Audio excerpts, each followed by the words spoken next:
우리 믿는 사람들에게는 하나님의 은혜의 날이, 또 믿지 않는 사람들에게는 심판의 날이 됩니다. 빛이 있으면 어둠이 있고, 또 선택받은 사람이 있으면 선택받지 못한 사람도 있습니다. 하나님 앞에서 살아가는 사람이 있고, 또 하나님과는 전혀 상관없이 살아가는 사람들도 있습니다. 창세기 18장 그리고 창세기 19장은 아브라함과 롯의 이야기가 대조를 이루고 있습니다.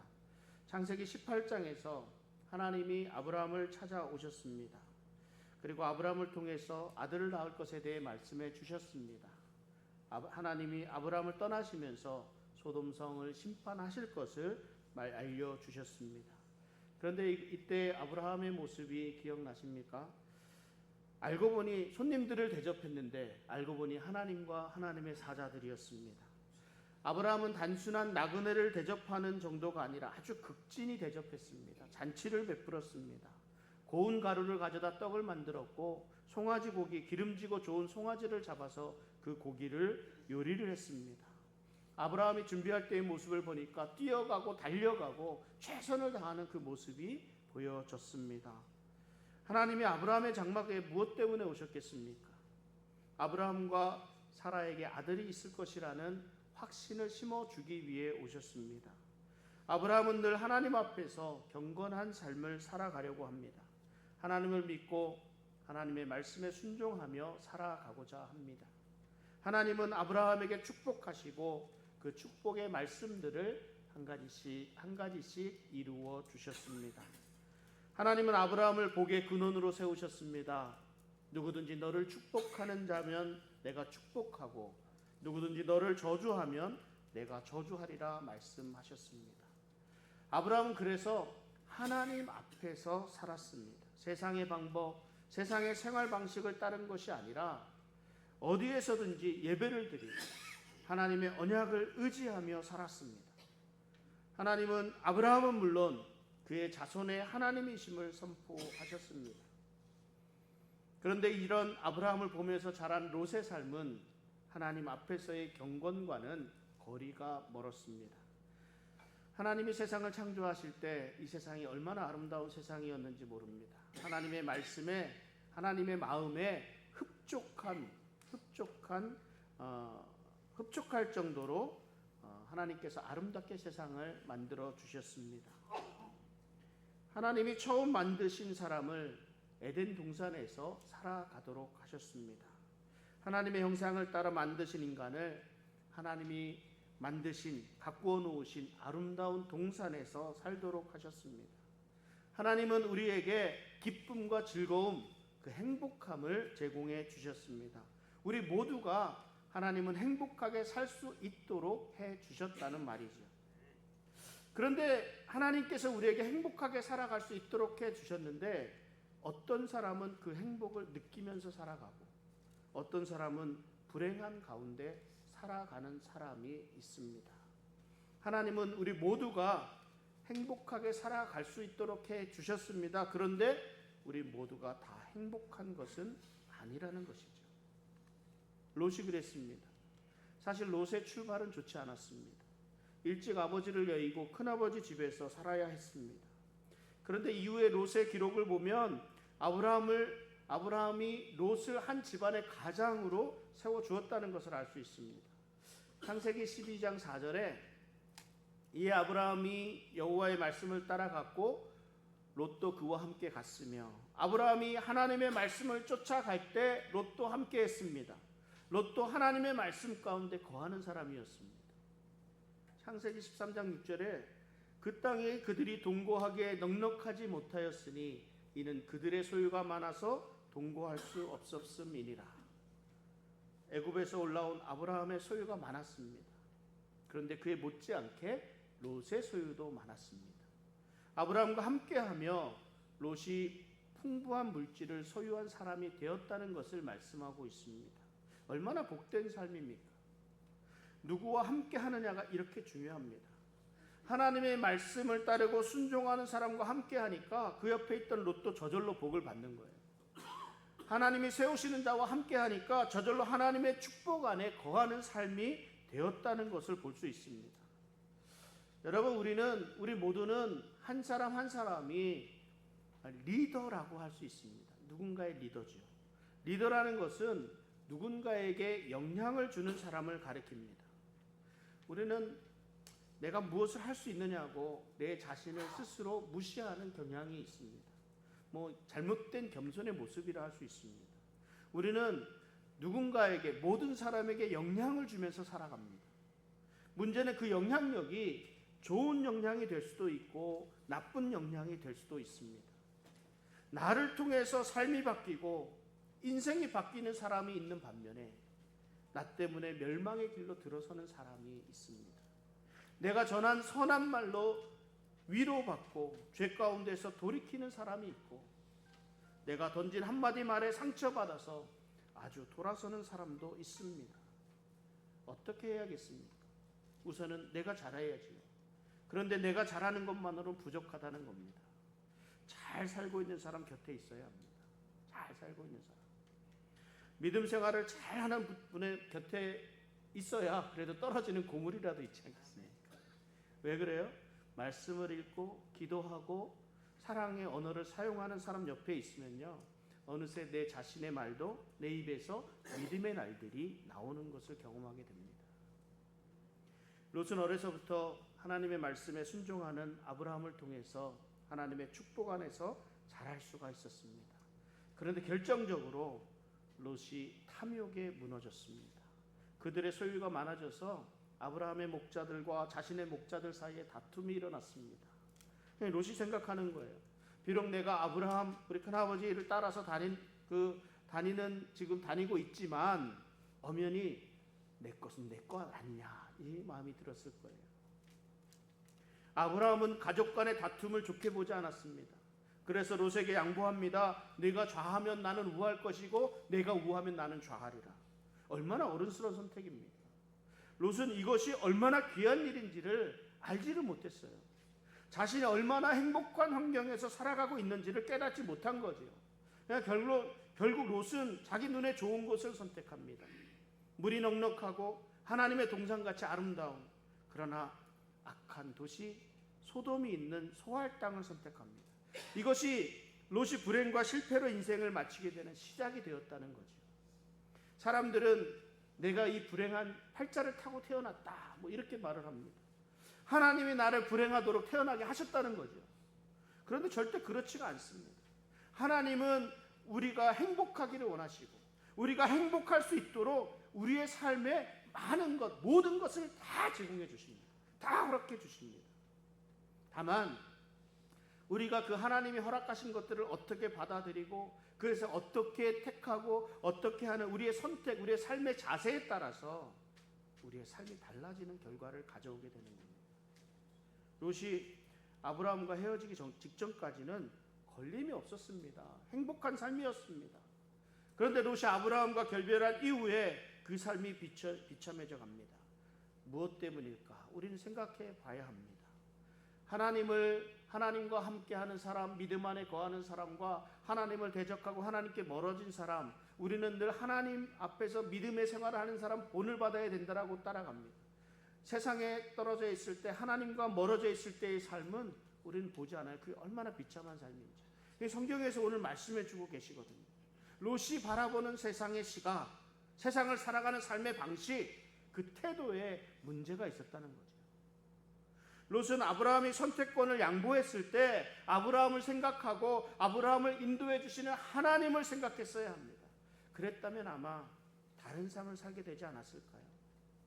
그런데 롯은 세상의 성공을 바라고 세상의 기준, 세상의 방법대로 사는 삶을 선택했습니다.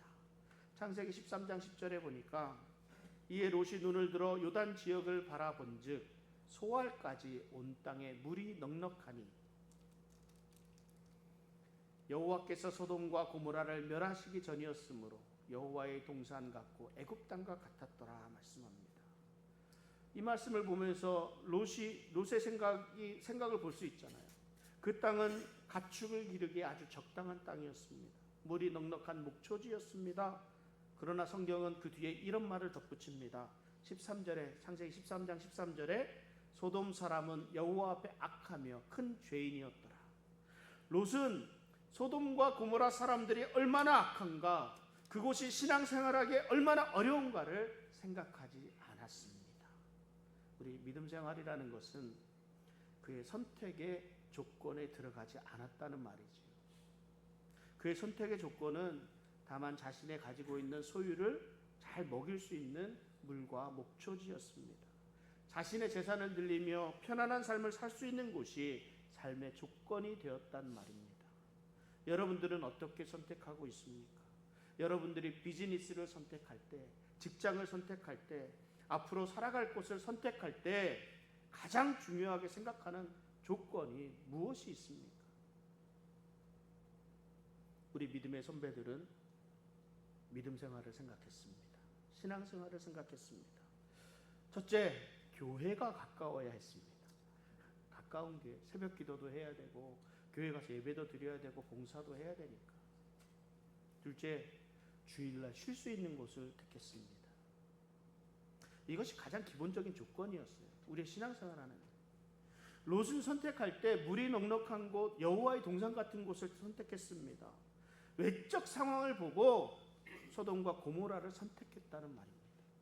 우리가 선택의 상황에서 외적인 조건들을 먼저 보지 않습니까? 월급을 얼마나 더 많이 주고 좀 더 편안한 일을 할 수 있는 곳이 우리의 선택의 가장 큰 조건이 되지 않습니까?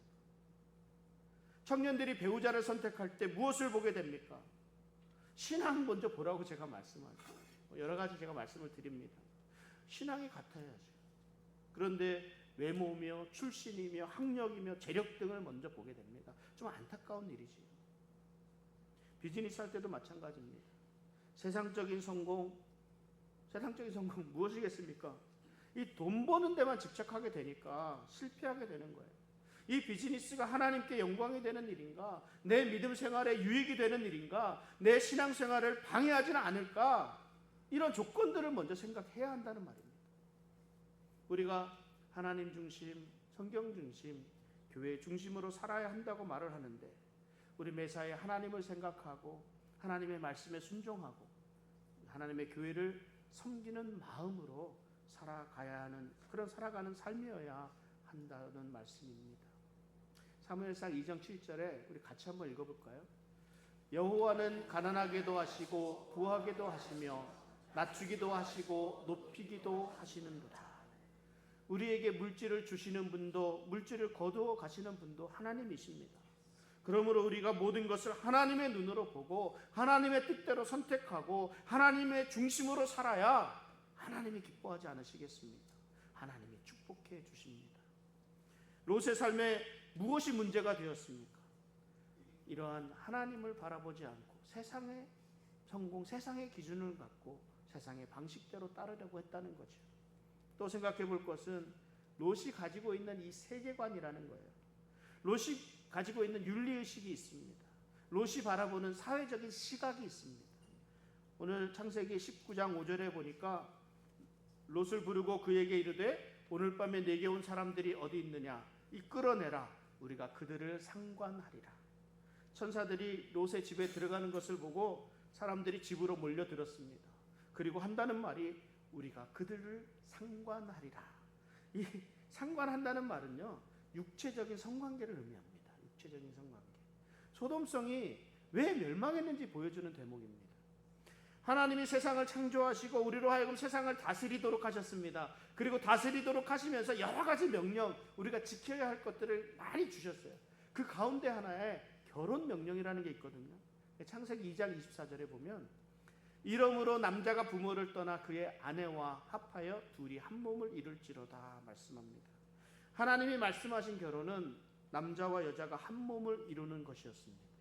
그런데 하나님이 주신 법칙을 깨고 남자와 여자의 관계뿐만 아니라 여자와 여자와 간의 관계, 남자와 남자 간의 관계력까지 이어지면서 하나님의 창조 질서를 무너뜨렸다는 거예요.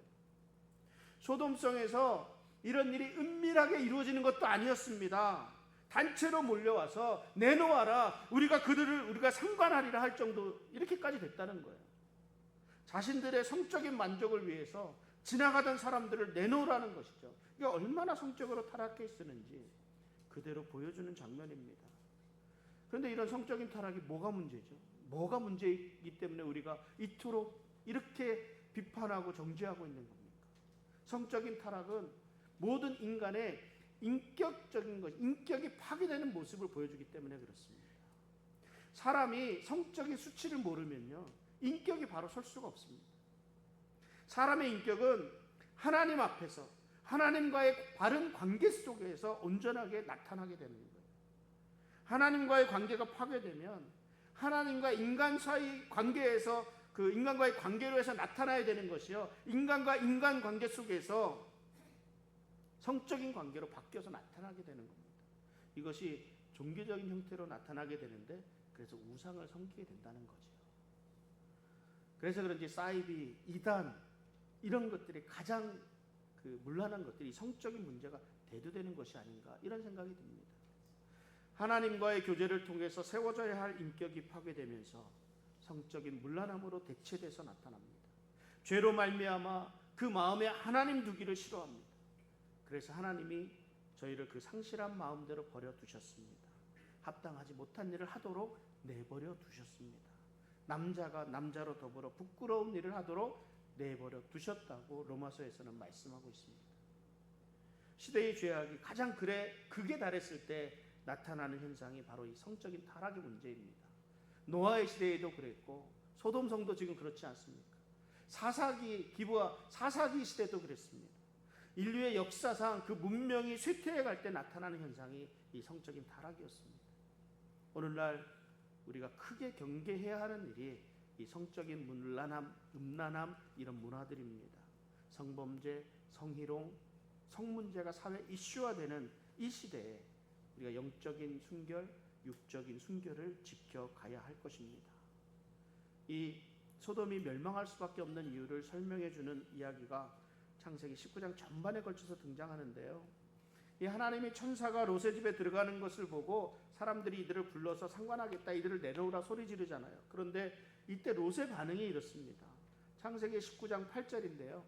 내게 남자를 가까이 하지 아니한 두 딸이 있노라. 청하건대 내가 그들을 너희에게로 이끌어 내리니 너희 눈에 좋을 대로 그들에게 행하고 이 사람들은 내 집에 들어왔은즉 이 사람들에게는 아무 일도 저지르지 말라. 롯은 무리에게 나가서 뒤로 문을 닫고 사람들을 이제 설득하기 시작합니다. 롯은 이 나그네들, 이 사람들을 보호하기 위해 자기 두 딸을 내놓을 테니까 데려가라고 합니다. 이렇게까지 행하는 것은요, 우리가 대단히 희생하는 것이라 생각할 수 있습니다. 자기의 딸까지도 희생하면서 이 사람들, 손님들을 지키겠다는 그 마음입니다. 그런데 바꿔 생각해 보면 롯의 지금 생각이 어떤 생각이에요? 이렇게 생각할 정도로 롯까지도 그런 성적으로 타락해 있었다는 것을 우리가 알 수 있습니다. 결혼하지 않은 딸들, 육적인 순결을 별로 중요하게 여기지 않았습니다. 더 큰 악을 막기 위해서 또 다른 악한 행동을 하는 것을 이렇게 보는 거죠. 롯은 소돔 사람들과 자기 딸을 내어놓으며 타협하였습니다. 그런데 어떻게 보면 롯의 큰 희생이라고 할 수 있지만 그럼에도 불구하고 소돔 사람들은 오히려 롯을 공격하며 덤벼듭니다. 19장 9절에 이렇게 말씀합니다. 그들이 이르되 너는 물러나라. 또 이르되 이자가 들어와서 거류하면서 우리의 법관이 되려 하는도다. 이제 우리가 그들보다 너를 더 헤아리라 하고 롯을 밀치며 가까이 가서 그 문을 부수려고 하는지라. 롯은 최소한의 도리로서 손님들을 보호하려고 합니다. 그런데 소돔성 사람들은 이자가 들어와서 거류하면서 우리의 법관이 되려 하는도다. 평상시 롯의 행동을요 좀 고깝게 여겼던 것 같습니다. 롯이 성문에서 천사들을 맞이했습니다. 그잖아요. 해질녘에 성문에 앉아 있었다. 그러면서 보고 사람들은 천사들을 맞이했습니다. 그런데 당시에는요 성문에 앉아 있는 사람들은 성의 어른이었어요. 성의 재판관 역할을 하였다라는 그런 의미도 있습니다. 지금 소돔 사람들이 이렇게 말하는 것을 보면 자신들의 재판관 역할을 하고 있는 롯에 대한 적대감이 거기서 느껴지잖아요. 롯이 자기 눈에 좋은 곳을 선택했고 소돔성에서 잘 살되기까지 하였지만 그들에게 인정을 받지는 못했던 것 같습니다. 나그네를 보호하기 위해서 자신의 딸을 희생하면서까지 최선을 다해 하고자 했지만 사람들이 롯의 말을 듣지를 않습니다. 이런 타협에도 소돔 소돔 사람들은 롯을 밀어내고 강제로 문을 열고 들어가서 나그네를 욕보이려고 합니다. 그러니까 상황이 매우 급해진 거죠. 천사들이 문을 열어서 롯을 집 안으로 끌어들이고 문을 닫고 소돔 사람들의 눈을 어둡게 해서 그 문을 찾지 못하도록 만들었습니다. 우리가 죄 가운데 살면서 우리 자신을 돌아보지 않으면 죄로 물들어가기가 정말 쉽습니다. 여러분, 나는 어떤 상황이 와도 나는 죄를 짓지 않을 수 있다, 이렇게 장담해서는 안 될 것입니다. 나도 모르게 내 생각과 내 마음에 죄성이 스며들게 됩니다. 롯을 보니까 그렇습니다.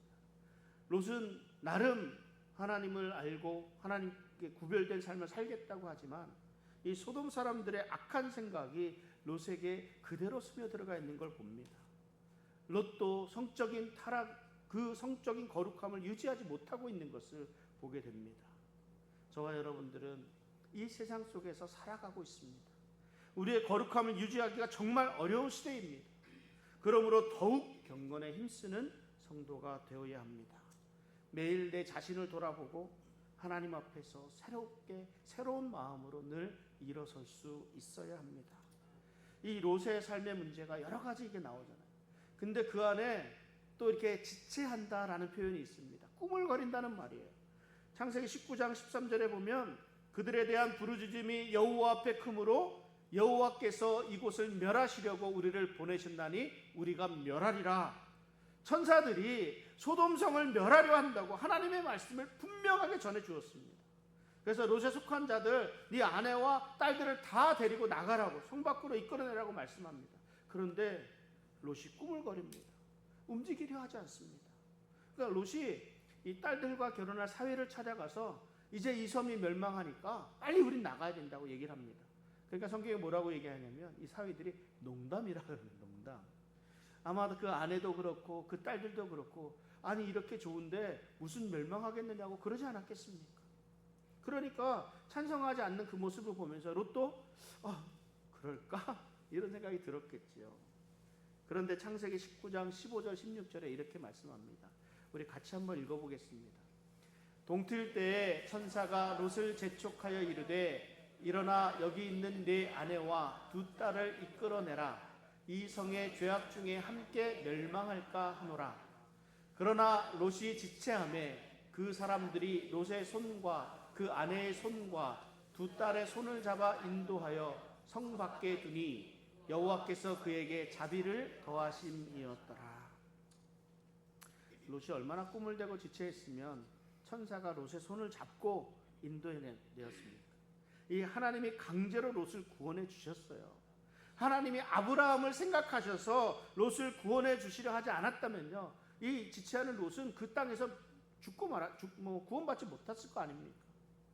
롯이 계속해서 하나님의 말씀을 거역합니다. 소돔을 멸할 것이니 산으로 도망하라 하는데 이게 보니까 오히려 산이 두렵다고 소알성으로 보내달라고 합니다. 하나님이 이것까지도 또 들어주셨어요. 롯이 소알에 들어갈 때 아침이 되었고 하나님이 유황과 불을 보내어 소돔과 고모라 성을 멸하셨습니다. 이때 롯의 아내가 뒤돌아보면서 소금 기둥이 되었다고 말씀합니다. 롯이 왜 지체하고 꾸물거렸겠습니까? 그가 가지고 있던 재물, 그가 가지고 있던 편안한 삶, 그가 가지고 있던 음란과 타락과 세상에 대한 애착, 이런 것들을 내려놓지 못했기 때문입니다. 하나님의 말씀을 믿지 않고 세상에 대한 두려움 때문에 자신의 생각대로 움직였다는 말입니다. 결국 롯은 소알에서도 살지 못했고 다시 산으로 옮겨가서 굴에서 살게 되었습니다. 이때 씻지 못할 죄를 또 저지르게 됩니다. 롯이 이렇게 무너진 이유는 롯이 자신의 삶에 절망했기 때문입니다. 롯은 사랑하는 아내를 잃었습니다. 삶의 터전을 잃었습니다. 가지고 있던 물질을 다 잃었습니다. 삶의 의미를 잊은 채 살아가고 있었습니다. 가진 것 다 잃어버린 롯이었기 때문에 이해가 간다고 할 수 있습니다. 그렇지만 다시 바꾸어 생각해 보면요, 롯은 자신에게 새로운 기회가 주어졌다는 사실을 잊고 있는 거예요. 롯이 소돔과 고모라가 멸망할 때 죽을 수밖에 없는 존재였습니다. 그런데 아브라함이 하나님께 기도해서 하나님이 아브라함을 생각하셔서 롯을 죽음 가운데서 구원해 주셨다는 거예요. 그랬다는 것은 구원을 받아서 새로운 삶을 시작할 수 있었다는 말입니다. 새로운 삶을 살아갈 수 있는 기회를 잡은 거예요. 그런데 롯은 이것을 기회로 생각하지 않은 거죠. 밤낮 잃어버린 것만을 생각하고 있었습니다. 하나님의 은혜를 생각하지 않고 있으니까 절망할 수밖에 없는 거죠. 하나님은 언제나 우리에게 다시 일어날 기회를 허락하십니다. 우리가 어떻게 대응하느냐에 따라 달려있습니다. 낙심하고 실망하고 절망하는 삶에서 다시 일어서는 삶으로 나아가는 삶이 우리 믿음을 가진 사람의 믿음의 삶입니다. 롯이 이거를 놓치고 있었습니다. 그러니까 그 절망 가운데 죄악이 스며들 수밖에 없는 거죠. 롯의 두 딸이 롯에게 술을 먹이고 관계를 해서 대를 이어가고자 합니다. 두 딸과 간음한 비극의 주인공이 되었다는 겁니다. 롯의 낙담은 큰 죄악을 저지르는 결과를 가져왔습니다. 여러분, 이 낙담이라는 말은요, 마음이 죽었다는 말입니다. 마음이 죽은 거예요. 그러니까 사람이 낙담하면 죽은 시체나 마찬가지라는 말입니다. 성경은 낙담하지 않으려면, 낙심하지 않으려면 예수 그리스도를 바라보라고 말씀합니다. 우리 같이 한번 읽겠습니다. 히브리서 12장 3절 함께 읽습니다.